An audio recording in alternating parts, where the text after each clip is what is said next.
You don't want to overdo it too much until the water drips out from the bottom of the tray. There's holes down here. Is a pretty good tomato is the BHN 589. Yeah, lovely name.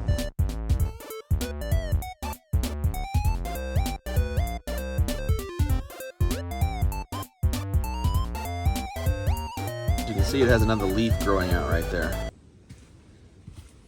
Hello everybody and welcome back. This is Not a Pro Gardener here. We are in zone 6B, now 7A. Today we're going to be seed starting in this new tray we got here. We're going to be seed starting our tunnel tomatoes. Now this is just going to be a basic seed starting video, and we're going to talk about maybe some tips and tricks along the way that I have learned or seen and used myself. It is the 4th weekend in January, and we are just getting ready to start starting tons of stuff. It is 17 degrees outside, full sun, so it's nice and warm in the greenhouse. Still a little bit of a chill every now and then, but it is perfect in here with this little aquarium heater I got back here. The reason we seed start our tomatoes now in the 4th weekend of January is because I usually seed start them 6 to 8 weeks, usually 8 weeks before I want to put the mature plant into the ground to grow. Now, I always push the envelope and try to grow as early as I possibly can, just because I've had experience doing it many times in the past and have had success. You can watch this video over here for when I first transplanted in that tunnel for the first time of those tomatoes, and it was March 1st, which is extremely early for me. And to succeed at that was awesome. I have all kinds of videos and data on that. If you're interested, just go ahead and check them out. So from about 6 to 8 weeks from now, I want to be able to have my tomatoes in the ground or getting pretty close to it, because I could go plus or minus 2 weeks on March 1st and still be happy with the plant date. Okay, so the first thing we pretty much need to start with is the seed starting mix. Now, there are so many different products on this. I can understand why somebody might be a little confused on what to pick. You just want a sterile seed starting mix, and I've had pretty decent luck with I've had pretty good luck with this ProMix brand, and I usually get the organic mix, and that's because I've had such good luck with it. Now, I've also learned since then,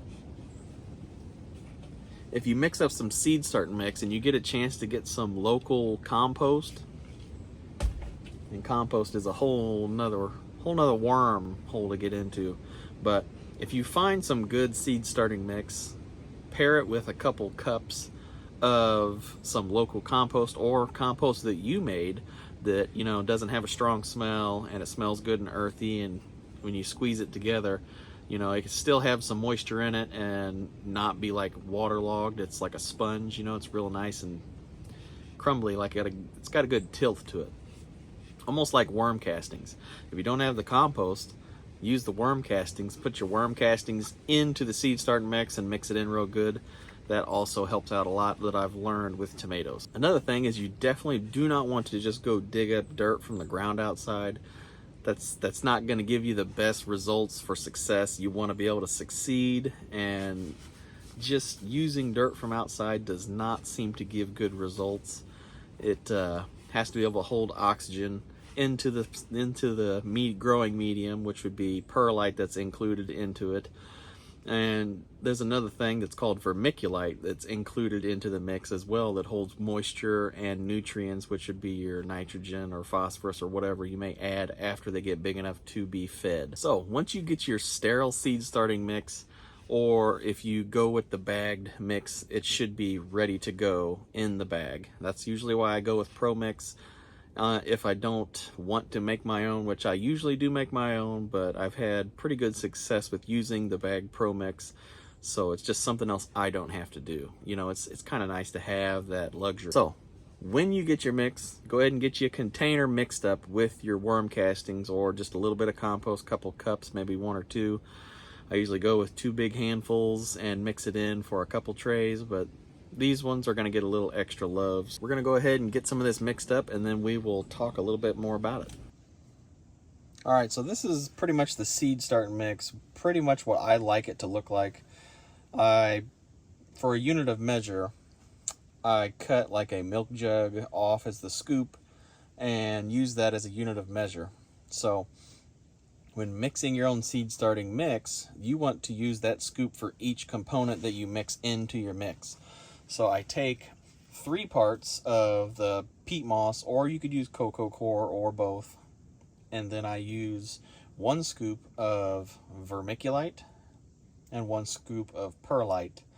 And I've noticed with tomatoes it does a lot better if I use about 2 heaping handfuls of worm castings or compost or both, and I mix that in as well.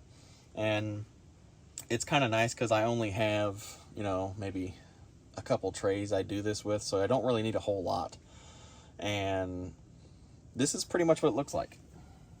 I also mixed in a Pro Mix organic garden ready mix. It has a little mycorrhiza in it, and that's kind of what I'm hoping to add to this. I didn't mix a whole lot. I just put enough in for maybe the tray, and then I pretty much just mix in my own stuff, and it's just another additive.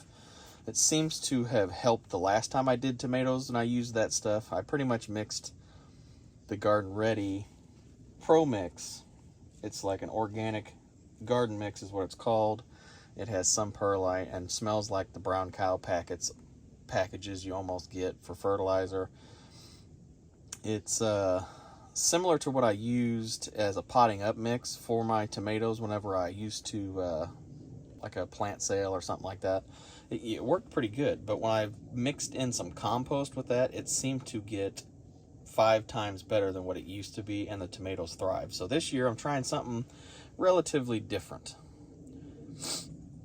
So we got about 2 heaping handfuls of our compost mixed in with a little bit of worm castings, and we also have a scoop of perlite and a scoop of vermiculite, and we also have about 3 scoops of the soil medium, which is like a coco coir or a peat moss variety mixed in there. So you can kind of mix your own. It kind of helps tailor it to your needs as well.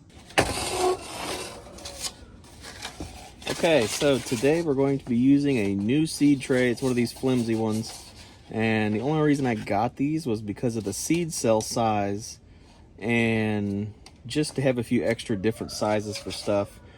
Just wanted to try something new. That was also on sale, so they will definitely get used here. But I usually do not like getting the flimsy trays.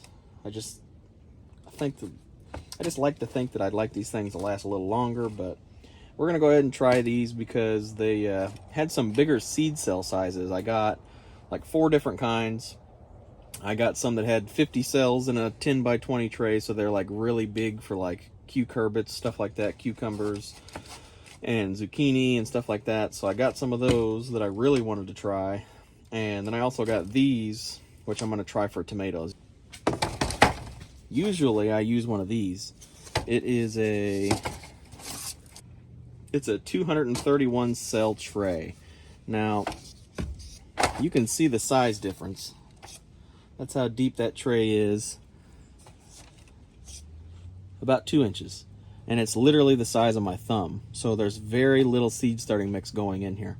And I've had really good success with doing this because I really like this small tray because I can finish out a set of tomato plants in 4 weeks or less, sometimes less, but usually 4 weeks, and I can grab it and pop it right out of there, no trouble. And I've had many videos on that as well, but I think I'm going to try something a little different just to see. I have had also had good luck with bigger cells. When you put the seeds in these, it seems like they have a lot more root growth and they grow faster. So I want to see if I can grow these out in 4 weeks. If I can, then I might switch back to these, because if I can grow them in these and just grow them taller and skip the potting up phase, because the reason I did this 231 cell tray with the smaller cells in them was because I was selling, you know, plants, and my indoor seed starting station didn't have a lot of room for, you know, around 400 or more plants that I needed. So that was a good way to do it, was these smaller trays, and then pot them up in the greenhouse for later. This time I think I'm going to try this. Maybe not pot them up, but maybe see if I can grow them tall and stocky so I can plant them a little deeper. At least that's pretty much what I'm thinking. I'm thinking that will work. So we're gonna try this just because the seed cells are bigger and I want to see how it pans out against the smaller 231. So I'm gonna try not to pot them up this year and just use this. So it's kind of a gamble because I have a method that works, but I also want to try something new to see if I can save on seed starting mix for potting up. So I'm gonna try this and we'll see how it goes this year. So what we're gonna do is whenever you do your seed starting trays, you want this stuff, if you can squeeze it and it holds shape, like that kinda, and it falls apart just a little bit. There's a little bit of moisture in there, but not a lot. That's exactly what you want when putting in the trays. So whether you're using a bigger seed starting tray, a smaller one, or solo cups, which I've done that before too, you want to have a consistent seed starting mix without a bunch of sticks and lumps and stuff in it, because that does help, believe it or not. Pretty much what we're going to do is we're going to lightly fill this tray, and it's just going to be fluffy. I'm not going to compact it down yet. I'm just going to lightly fill it, and then we'll go from there.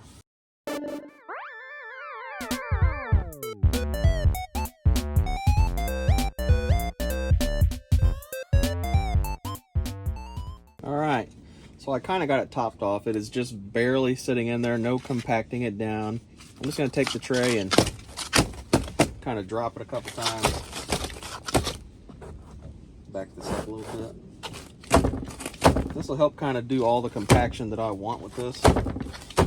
We're just going to kind of do that. And then we're just going to top it off one more time.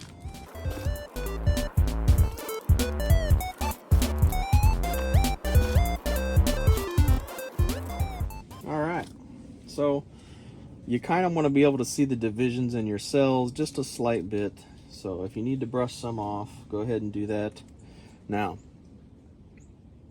I've noticed also with warm season crops like peppers, especially peppers, but tomatoes and peppers, stuff like that, is this seed starting mix is really cold. Like I feel like I'm touching ice whenever I'm spreading this out. So since my seeds were stored in the fridge, I don't think it's going to be that big of a deal right now, but I think it's going to hinder the beginning process until this all warms up. So I do have an indoor seed growing station, or seed starting, whichever you prefer. I'm going to be taking this inside, so don't forget that. You need to have a certain amount of light and a certain amount of heat to have optimal performance from the seed. But you can do that, but if you want the best result, you want to consistently keep it at a temperature, you know, or to keep it moist as well. So we got our seed starting mix in here.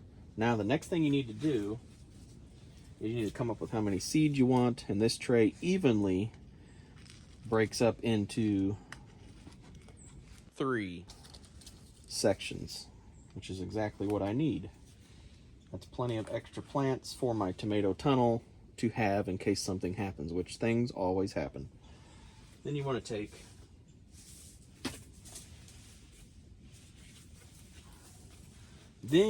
take your seed packets. So this is an older seed that I purchased, I think 2 years ago. It was on sale, Blush. It's an organic Blush seed. What you want to do is you want to look on the back of the seed packet for the depth of your seed. If you don't know what you're doing, the seed packet usually tells you. And if you go to culture, you can sow a 1/4 inch deep in the flats, which is this seed tray, or your cold frames into the ground outside, which would be a high tunnel. What we're going to be doing is we're going to be seed starting them. Tomato seeds do not really get seeded that deep. Literally, if you look at your seed packets, most people who are selling you seeds want you to succeed, believe it or not. And if you read, they literally have instruction after instruction. After seed starting, they have the whole list of what you should do and what you shouldn't do, from the culture of the seed, what you should be doing with it, the temperature of the soil you want to keep it at. They literally have pruning and staking, caging on here. They have harvest information. They also have disease and pest information on here as well, which is pretty awesome. You know, these companies, if you purchase a really nice, reputable seed company's seeds, they really do want you to succeed. So in my experience, I usually have pretty good luck with putting 1 seed per cell. So pretty much all I'm going to do is, it says 1/4 inch. So if you look at your fingers, get that camera focus. Okay, so right there, that notch right there, from the tip of my finger down to that notch is roughly 1 inch. Now, in seed starting, that's plenty all I need to know for this, because I can break it down for you just on my finger here.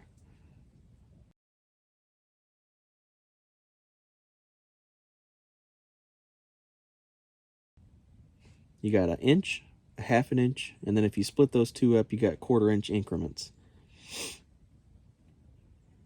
So, all you need to do is kind of eyeball it. It doesn't have to be extremely perfect, but I usually just depress just enough.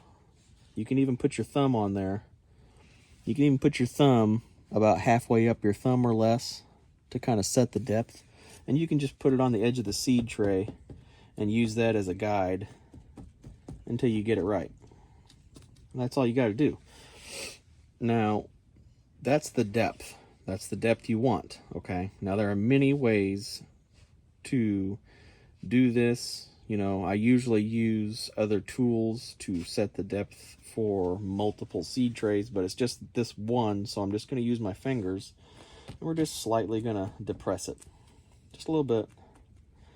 Notice I didn't compact any of these seed cells down. I didn't want to do that. I just want to keep them nice and fluffy to keep it easy for the roots to grow down in there.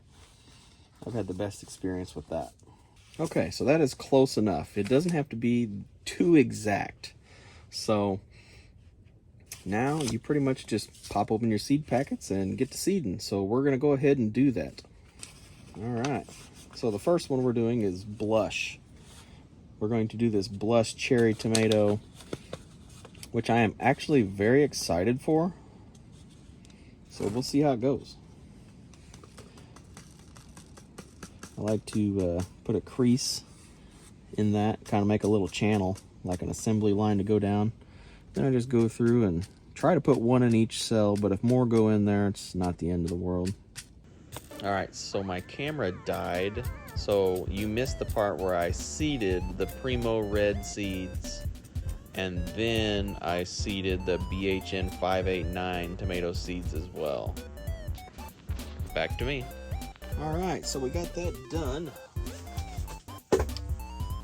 Now,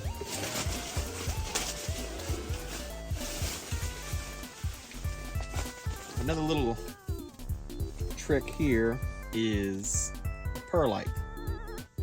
Instead of topping this back off with soil mix, I'm just going to use the perlite.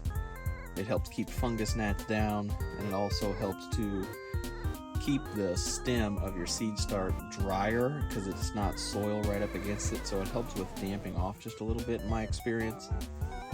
So you don't want to bury them. So pretty much all I'm going to do is kind of just cover the tops of them a little bit. That's all you want to do. You don't want to do no more than 1/4 inch roughly.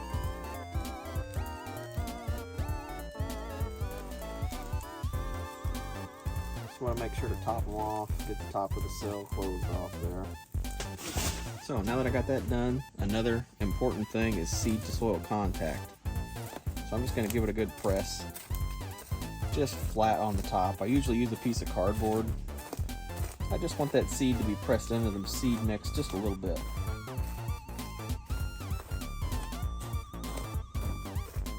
And you can also level off any high spots of your perlite as well. Okay, so now the next thing to do is to get a mister. I usually use, you know, them little $10 pump sprays, spray bottles, and I usually mist the top of this. And you don't want to overdo it too much until the water drips out from the bottom of the tray. There's holes down here. It'll drip out. That's what you want to happen. You don't want to, that's what you want to happen. You don't want it to like stay waterlogged all the time. So just keep that in mind. So usually I use vermiculite to top the top of these in this small tray. Usually I top it with vermiculite instead of this perlite, and I do that because it holds more water than the perlite does. But since these cells are bigger, I'm going to go with the perlite in case these cells hold more water and accidentally, you know, cause some disease issues or something. You don't want it to be too wet. You just want the soil to stay damp, not dry. Okay, so now the tunnel tomatoes are seed started. I'm pretty much going to be taking a piece of saran wrap and just lightly layering it over the top to hold moisture in until I see germination. So if you work a lot and you aren't able to check them every 24 hours, then I wouldn't do that. I would just water them every morning and maybe evening until they come up. Now, in my case, I am lucky enough to be able to keep a better eye on them, so I'm going to water them this first time. Then I'm just going to layer a piece of saran wrap on top just to hold the moisture in, which helps a lot. And then I'm going to set them on my seed starting mat, my heating mat, into the indoor seed starting station, indoor grow room, whatever you want to call it. And I'm going to let them warm up, and hopefully they will germinate in around there roughly 7 to 14 days. Another tip that I've also learned is when you're watering them, the water temperature seems to help a lot. Like when you're watering like pepper seed starts, I've noticed if you use warm water, they come up that much faster. I would assume it's the same for all warm season crops. To further your success, you just don't want to put ice cold water on them because that just kind of hinders them a little. You're trying to keep all the seed starting mix in your seed cells a certain temperature to help perfect the germination or have a better percentage germinated than not germinated. So temperature plays a good part. The light and some seeds can play some parts in germination, and moisture as well. Okay, so we're just going to go over these seeds real quick. So in the tunnel in the middle, I'm going to do the blush cherry tomato. I've never tried those yet, but I've heard a lot of good things about them, so I'm very excited about it. I also am going to be trying another new variety called the Primo Red variety. This is more towards what the locals wanted in my market. They wanted a tomato like that, and they wanted it a lot more, you know, grocery store style tomato. I went with that one. And then another one that looks, and I've heard is a pretty good tomato, is the BHN 589. Yeah, lovely name. I heard it was a really good one to try for the market as well, so we're going to give that one a try. I only had a 15 seed packet, but I ended up getting seed. I got 23 seeds in that packet, which is really nice, which is one of the reasons why I don't have a problem with ordering from Johnny's and paying that decent seed price, because I can put one seed in each cell. I can get extra seeds. They usually send a few extra seeds every time, and I've had pretty good luck with them. Now this new Harris seeds, I have not tried these guys yet, but I've heard good things about them, so I'm very interested in trying them, because this seed and another seed I am looking to make a regular here for the market, because it is exactly what my customers are wanting, and I'm trying to cater to that. Now, all that's left to do is to take the seed tray in. We're going to water it with our hand mister, our little pump spray bottle. We're going to water it in, and we're going to layer the top with a layer of saran wrap just to keep that moisture and heat trapped in, and humidity. Don't need the humidity dome for this kind of effort we're doing here. It is perfectly fine with a piece of saran wrap for this flat seed cell tray. Then we're going to put it on our seed starting mat, which also, if you don't have a seed starting mat, I wouldn't purchase them just for that. You can do this without a seed starting mat indoors, so don't purchase one if you don't really grow a lot of stuff. It's kind of not really needed. It's just helps that consistency and success rate. I've also seen people clear off the top of their refrigerators and put their seed cell trays up there, and that works as a heating mat. I've seen them put like a layer of cardboard in between, which holds heat and regulates it better. And then they just put their seed cell tray on top of their fridge, and that seems to keep them warmer than the average bear. Just something I wanted to add to this: if you're going to be using this method with the saran wrap, you definitely want to keep a close eye on your seedlings. As soon as one seed starts to sprout, you want to remove this covering and keep it off, and then you're good to go. Okay, so as you can see, just got a fan on low here, heating mat, plenty of them sprouting, It was the 19th of January, and it is the 24th today. And they're almost all sprouted and popped up, so I'd say it's looking pretty good.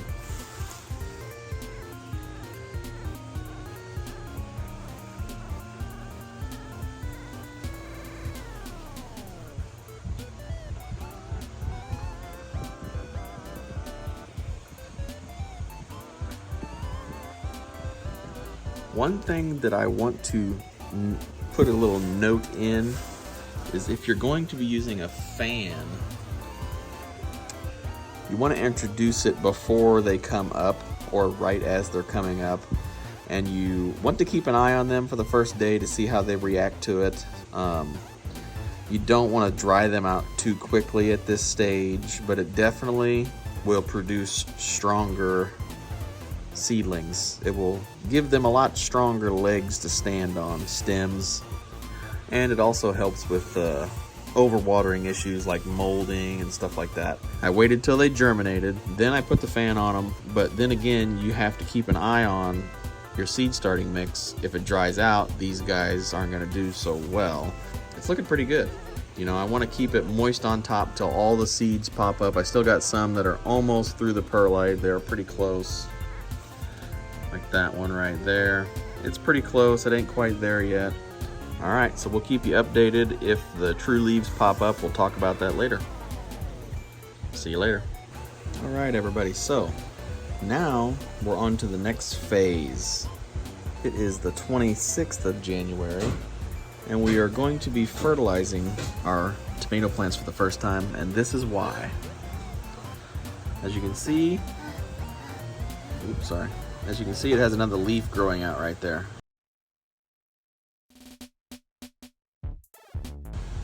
And that's what you want. That tells me they're ready to start getting fertilized. That tells me they're ready to start feeding. As soon as that new, they call it the second set, or the true leaves pop out, that's when you're ready. So we're gonna go ahead and fertilize these guys. Okay, so I lightly sprayed them with some water in my handheld sprayer here. I lightly sprayed them with some water with my handheld sprayer. And now I'm going to, I don't like running organic fertilizers through these sprayers because they clog so terribly. So I either bottom water or not. I like to use this Dram little pot here, and I usually just kind of drench them almost. So I didn't want to carry the big jug in the house. I usually put them in leftover containers. You do 4 ounces of the organic fertilizer. I'll pip up an image of what I use. And I use a little bit of Micro Boost as well with a bunch of micronutrients just to give them that little bit of extra oomph. Now, I've noticed when I use compost in my seed starting mix that when I use this organic fertilizers, it likes to work that much faster. So that's also like a hand in hand, I've noticed, kind of thing, that it really helps. So we're going to try not to dump too much water on them because you don't want to like flatten them and kink the stems, which I have done that before. So you gotta take it easy and be wary. And on a side note, when you have full germination in your tray, maybe a few haven't sprouted, you want to turn your heating mat off if you have one. There ain't no point in keeping them heated up that hot. I mean, they usually have a comfortable range in my experience from like 70 to 80. And our house stays about 70 to 75, so that's comfortable enough. No need to waste the extra electricity. It is cozy enough in here for them to be comfortable and grow. So whenever you get that full germination, cut it off. You don't need the heat mat. I just have that temperature probe in there because I have not taken it out yet.